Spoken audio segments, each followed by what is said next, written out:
Alaikum. Salam alaikum. Au nom de Dieu, le clément, le miséricordieux, que la paix de Dieu soit sur son prophète, Mohammed, et sur sa famille bénie et infaillible. Allahumma salli ala Muhammad wa Ali ali Mohammed. Muhammad. Voilà. Et chers amis, jeunes, adolescents et adultes, on se retrouve avec notre émission habituelle tous les samedis, à part qu'il y a une petite différence. À savoir, on a dû tarder un peu la diffusion à cause de un voyage que j'effectuais pour venir en Belgique. Donc, et lors de l'avion, tombé au même moment où c'est l'heure de la diffusion. Donc voilà, donc nous sommes à 2 heures de retard par rapport à notre diffusion, enfin 3 heures de retard par rapport à notre diffusion habituelle. Voilà. Et donc nous sommes en diffusion directe cette fois-ci de Bruxelles. Voilà, tous les deux ensemble. Bon, alors donc, le sujet qu'on traite toujours depuis déjà la fois dernière, c'était la prophétie du prophète Mohammed et la prophétie aussi en général.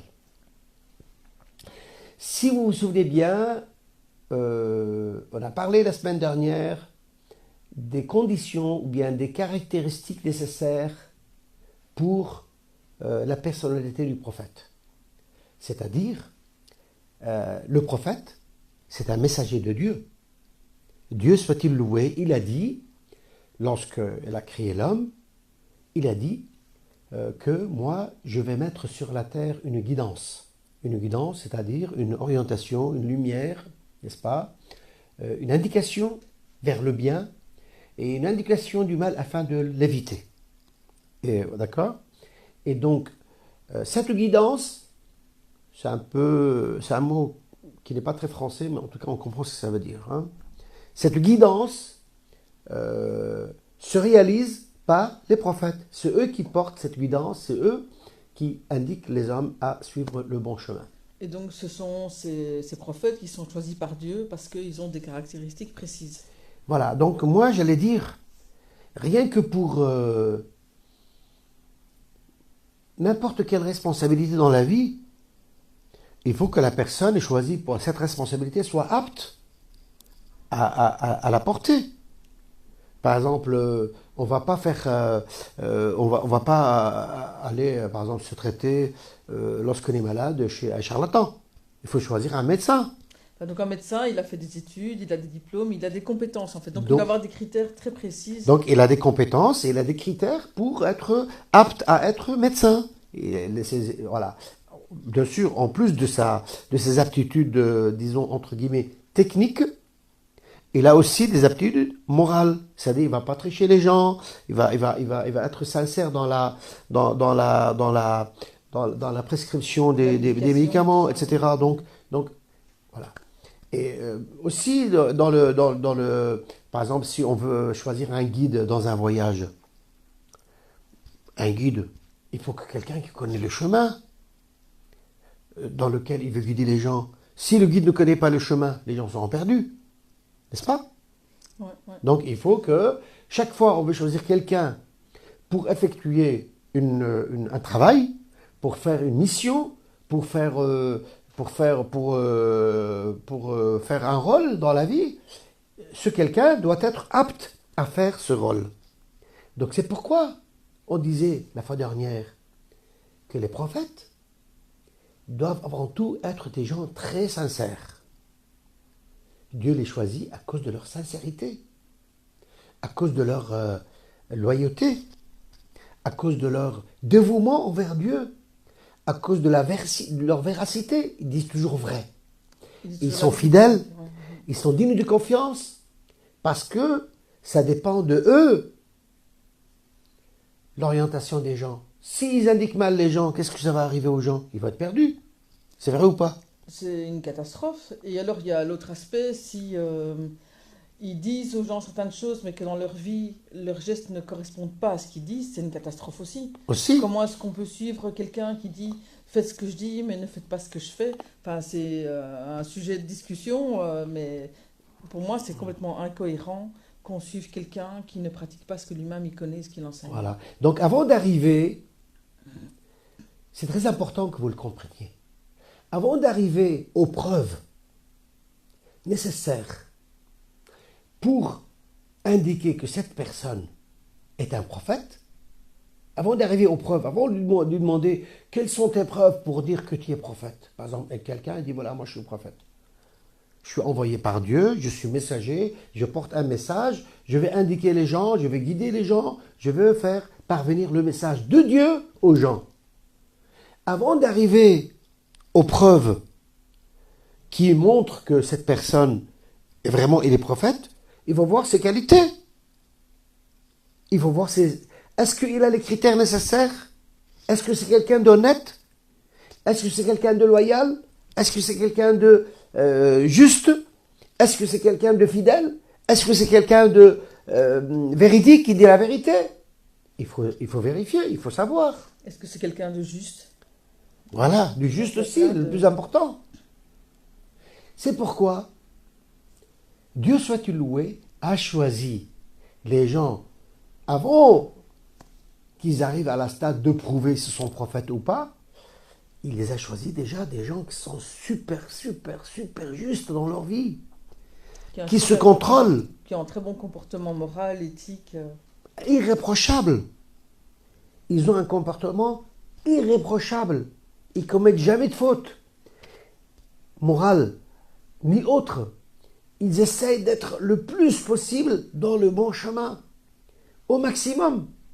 Et une fois, ils ont ces caractéristiques, ils ont ces critères nécessaires de fidélité et de véracité, n'est-ce pas, de loyauté, etc.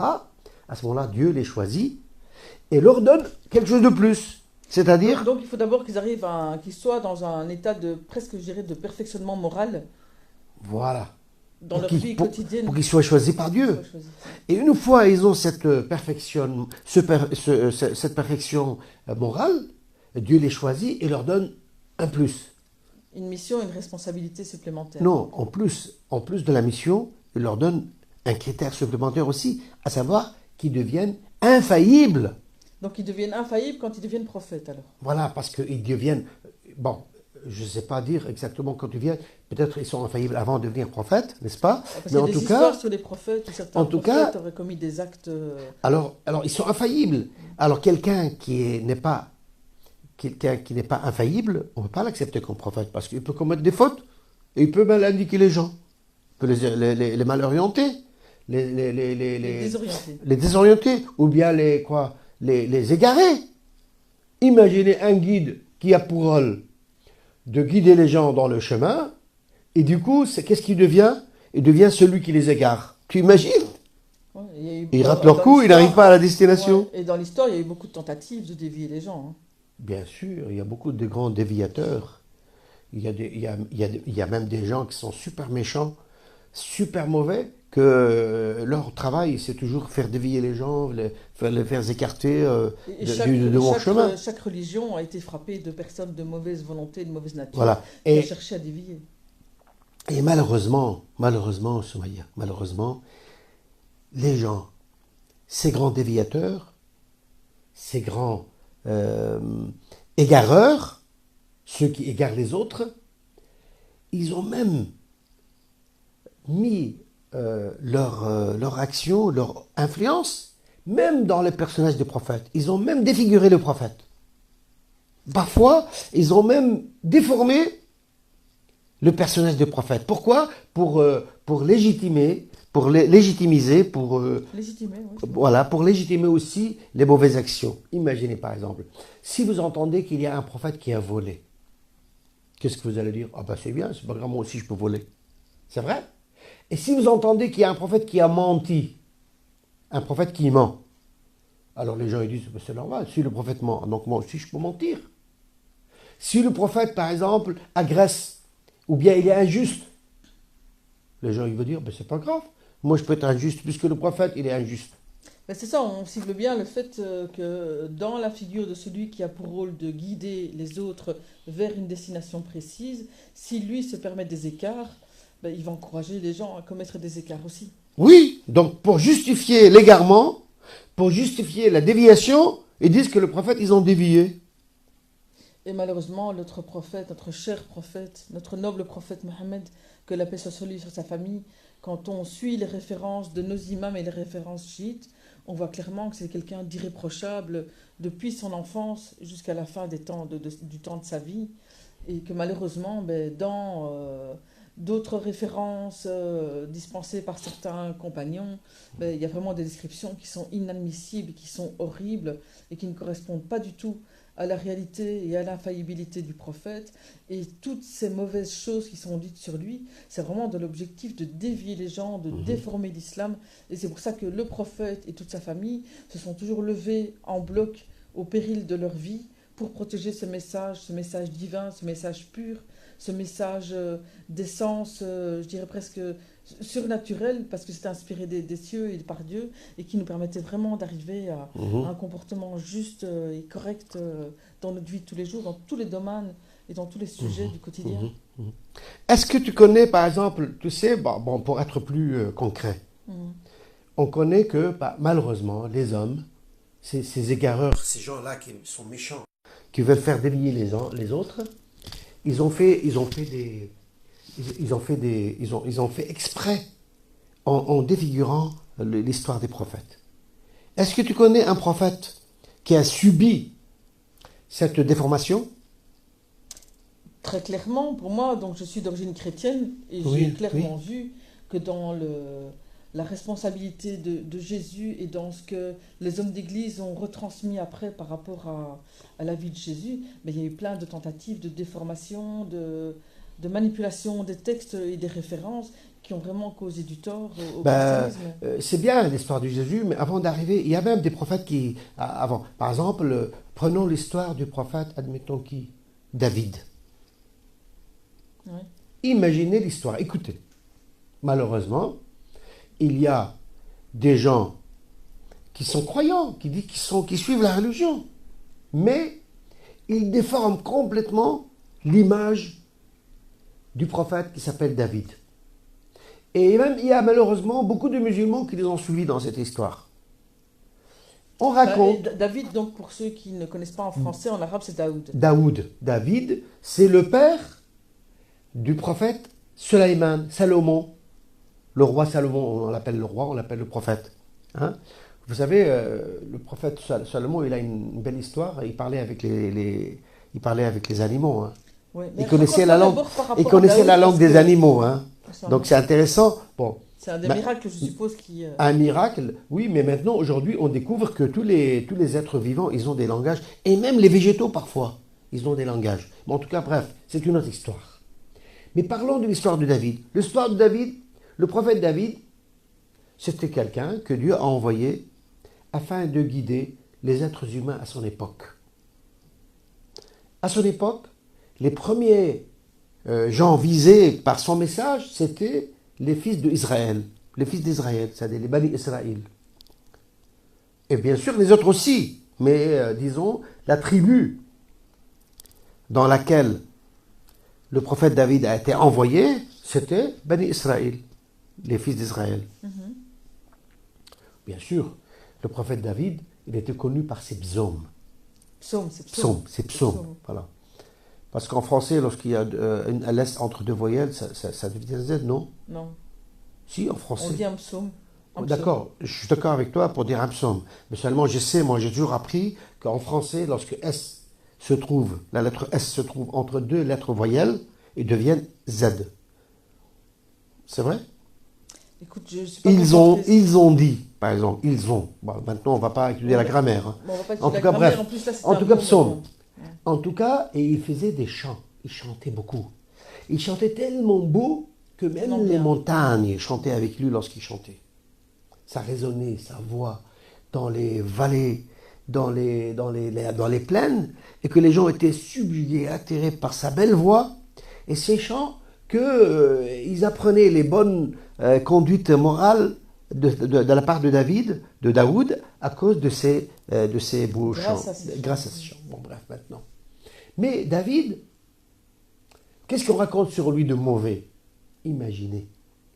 David, comme beaucoup de prophètes d'ailleurs, il avait une sorte d'organisation sociale. Il y avait un État, il y avait un pays à son époque. Et lui, il était le chef des pays, comme notre prophète Mohammed. Que la paix de Dieu soit pour lui et sa famille, béni infaillible. Donc le prophète David, il avait aussi une armée. Et puis, son armée était engagée dans une bataille pour défendre la société que le prophète David dirigeait.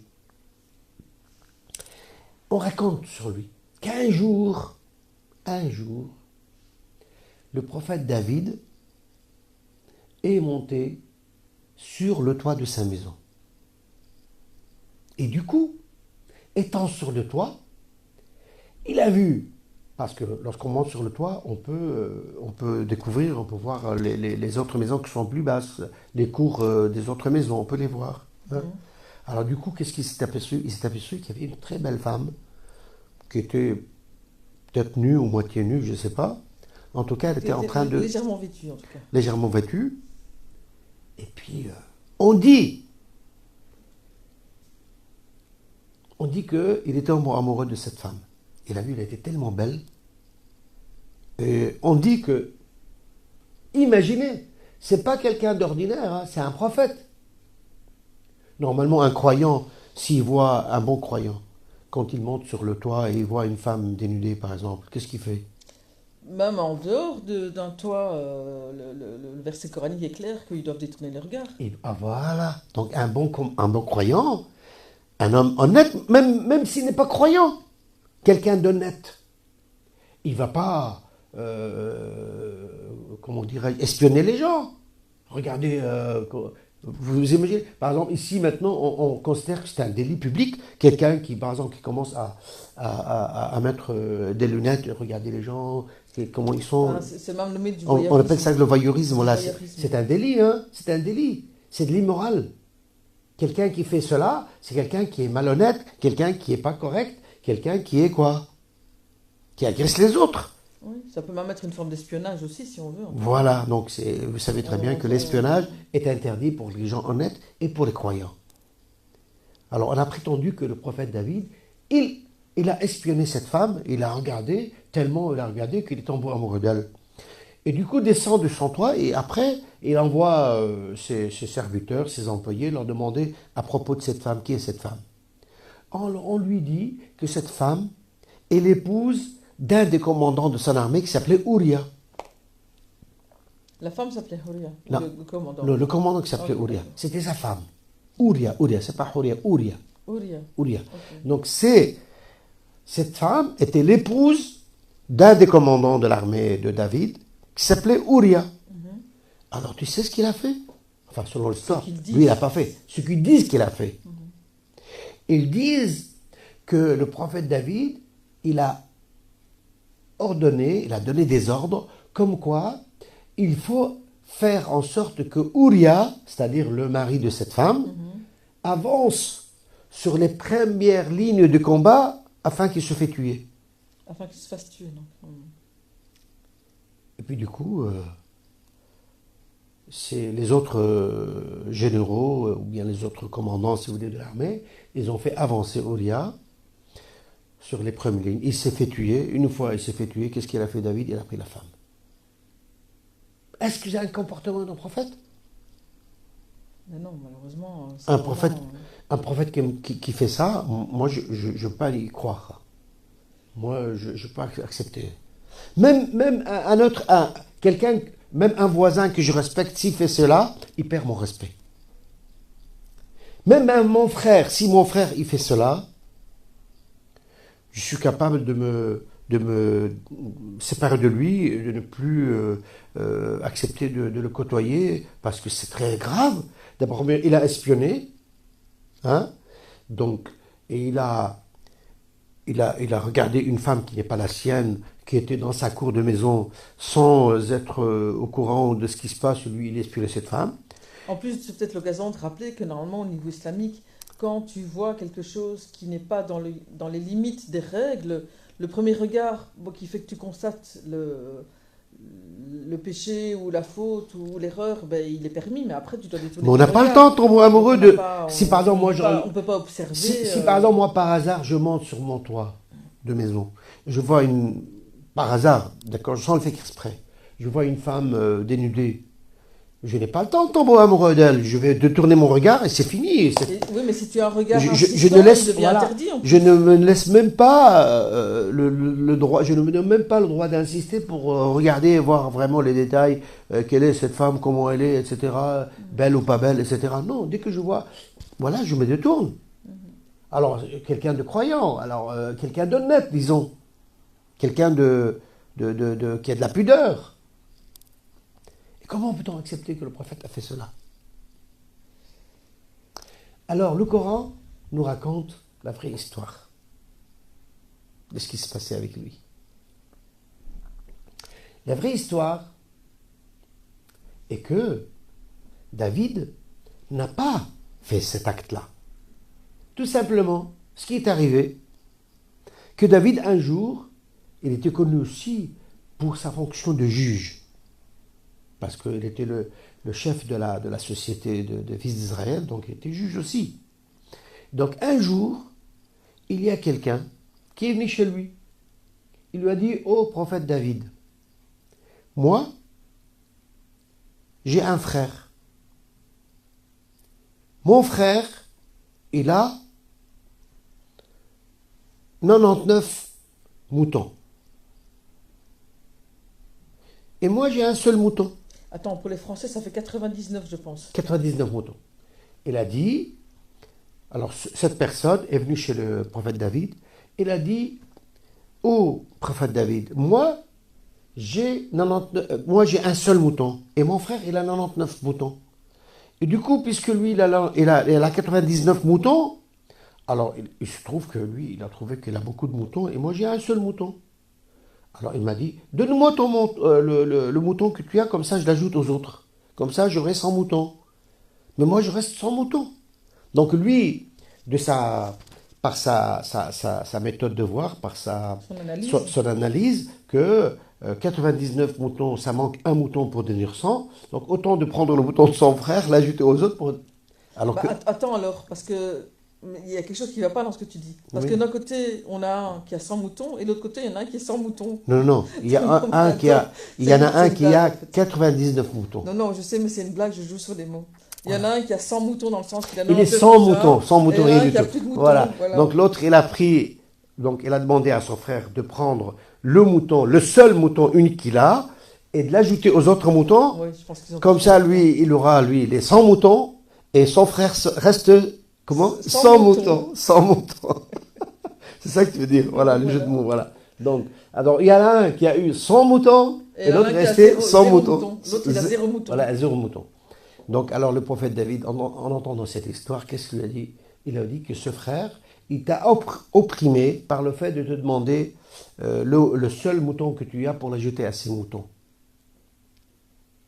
Et tout de suite, David, il s'est rendu compte qu'il s'est trompé. Par quoi il s'est trompé? Il s'est trompé parce qu'il s'est dépêché en donnant la vie avant d'entendre l'autre. Bon, ici, ce n'est pas une faute grave, parce qu'il n'était pas en train de prononcer une sentence. C'est-à-dire, lui, il n'a pas donné un jugement et il a dit, voilà, c'est comme cela, et en appelant l'autre, l'obliger à rendre le mouton parce qu'il a fait... Non. Il s'est seulement, il s'est exprimé, il a dit, non, ça c'est... Il a eu tort, ton frère, parce qu'il t'a demandé de lui donner ton seul mouton pour l'ajouter aux autres. Donc, lui, il ne devait pas parler, en fait, David. Donc, ce n'est pas une faute grave, ce n'est pas un péché. Seulement, si l'histoire est vraie, donc ton frère t'a opprimé. Donc lui, il a dit, il t'a opprimé en te demandant d'ajouter. Et c'est ça sa faute. Alors, malheureusement, il y a des musulmans qui se sont imaginés que c'est vrai. Cette histoire, en fait, c'est une histoire symbolique. Parce que David, comme étant prophète et roi et commandant d'un pays, il avait plusieurs femmes. Attends, mais tu peux quand même raconter la fin de l'histoire avec les moutons? Donc la fin, ça arrête là. C'est-à-dire, en fait, lui, il s'est rendu compte, David, que lui, il s'est trompé. Et il a dit, astaghfirullah, il a demandé pardon à Dieu, et l'histoire s'arrête là. Mais donc son erreur, c'est qu'en tant qu'arbitre, il aurait dû entendre les deux parties. Voilà, avant de dire quoi que ce soit, il doit entendre les deux parties, après se prononcer.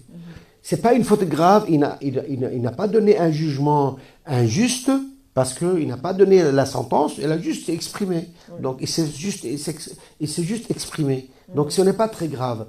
Donc c'est pas une faute qui peut porter atteinte à son rôle de prophète. D'accord ? Bon. Mais, toutefois, vu qu'il est prophète et quelqu'un de très juste, il s'est rendu compte qu'il ne devait pas se prononcer avant d'entendre l'autre. Et commence à demander pardon à Dieu. Alors du coup, ceux qui mal interprètent le Coran, ceux qui défigurent et déforment la parole divine, ils ont dit oui, c'est une histoire symbolique qui fait attention à l'histoire de Ouria. C'est quoi le symbolisme dedans? C'est que, en fait, lui, en tant que prophète, est commandant d'un pays, est roi d'un pays, David, il a plus qu'une femme, il a plusieurs femmes. Tandis que Ouria, il a une seule femme. Donc il a voulu prendre la femme de Ouria et l'ajouter à ses... Donc ils ont fait ce qu'on appelle un mauvais raisonnement, en prétendant que c'est ça l'histoire, alors que c'est faux. Les imams de Ahl al-Bayt nous ont dit non, c'est une histoire fausse, que malheureusement certains musulmans ont emprunté dans les traditions des peuples avant, qu'ils ont défiguré et déformé l'histoire des prophètes, et ils ont collé cette histoire au prophète David. Parce que David, c'était un très grand adorateur de Dieu. Il ne ferait jamais ces actes horribles que nous venons de décrire, à savoir monter sur le toit et regarder la femme d'autrui, après aller... Vous vous rendez compte? Il a commis un meurtre, il a tué un type. Il l'a envoyé mourir, rien pour s'accaparer de sa femme. C'est très grave, ça ne se fait pas. Par contre... Et donc la conclusion et la version finale par rapport à cette histoire alors Bon, la vraie version, c'est que le prophète David n'a pas fait cela et que la seule petite erreur, qui n'est pas une erreur à notre niveau, à nous, c'est une erreur peut-être au niveau de la perfection que le prophète est censé avoir, n'est-ce pas? Et donc lui, il s'est reproché cela, le prophète David, en disant que moi je me suis dépêché, je ne devais pas me prononcer avant d'entendre les deux parties. Et donc il commence à demander pardon à Dieu, c'est ça. Et ça me rappelle l'histoire d'Imam Hussein qu'on a racontée l'autre fois, tu te souviens? Oui, avec le commandant aussi, qui avait une belle épouse et qu'elle était convoitée par un roi ou un gouverneur dans un... Avec Yazid, qui lui, alors donc on a promis au mari de la femme, monde et merveille, et puis il a accepté, n'est-ce pas, voilà, et elle a accepté de divorcer avec sa femme, et du coup ce despote envoie demander la main de la femme, qui était une femme d'une très grande beauté réputée, et puis l'imam Hussein, il a appris cela, il a dit, moi aussi je demande en mariage. Finalement cette femme accepte de se marier avec l'imam Hussein, et l'imam Hussein ne s'approche pas d'elle. Il avait sous son toit, c'était devenu sa femme. Et il l'a gardée jusqu'à son mari, il revient en pleurs, en regrettant ce qu'il a fait en divorçant avec son épouse. Alors l'imam Hussein lui dit, est-ce que tu l'aimes? Il a dit, bien sûr je l'aime. Elle a dit aussi, elle t'aime aussi, donc voilà ta femme, personne ne l'a touchée, tu peux la reprendre. Oui, en tout cas, ceux qui seraient intéressés pour les détails... C'est ça le comportement d'un prophète. Je voudrais revoir, je pense, je me demande si c'est pas la 4e ou la 5e leçon. Donc, c'est ça, voilà. Donc, à ceux qui veulent comprendre vraiment l'histoire, ils n'ont qu'à revenir en arrière, voir l'histoire. C'était l'amour, la voie vers la croyance en Dieu, je pense. Oui, c'était l'histoire c'était dans la 4e leçon, je pense, dans laquelle on parlait de l'histoire de Karbala et de l'imam Hussein. Voilà, on parlait de l'imam Hussein, que la paix. Non, c'est pas la leçon des envies, je pense c'est la leçon d'avant ou après. En tout cas, bref, vous avez le temps de vous référer, retrouver cette belle histoire, n'est-ce pas, qui peut nous donner une leçon sur le vrai comportement d'un prophète et quels sont les critères qu'une personne doit avoir pour être digne d'être un prophète. Et donc ça c'est pour les dernières leçons, c'est la précédente et la... Voilà. Et donc, moi je pense que nous avons le devoir de jeter, avant d'arriver aux caractéristiques que notre prophète Mohammed avait pour être prophète et dernier messager de Dieu, ce serait bien de un peu connaître les reproches ou bien les déformations qu'on a utilisées pour défigurer les personnalités de nos prophètes. Peut-être la prochaine fois, on va parler aussi d'autres cas, comme le cas de Adam et Ève, avec l'histoire de la pomme, etc. On va parler aussi peut-être, n'est-ce pas? On pourra détailler, oui. Voilà. Je pense que jusqu'à maintenant, on a assez parlé cette fois-ci. On a appris qu'un prophète doit avoir un comportement irréprochable afin qu'il soit digne d'être prophète. Je ne sais pas, est-ce que tu as quelque chose à ajouter, Isabelle, Soya? En tout cas, c'est vrai que je voulais attirer l'attention vraiment sur la recherche qu'on est responsable d'effectuer par rapport à la biographie de notre prophète Mohammed, que la paix soit sur lui, sur sa famille. Vraiment d'être très attentif aux sources qu'on va utiliser, aux références qui auront relaté les faits qui concernent sa vie. Parce que quand on étudie les références au sens large, sans cibler les références chiites, on est vraiment confronté à des exemples horribles de mauvais comportements qu'on attribue à notre prophète et qui sont vraiment des caricatures honteuses et horribles et mensongères.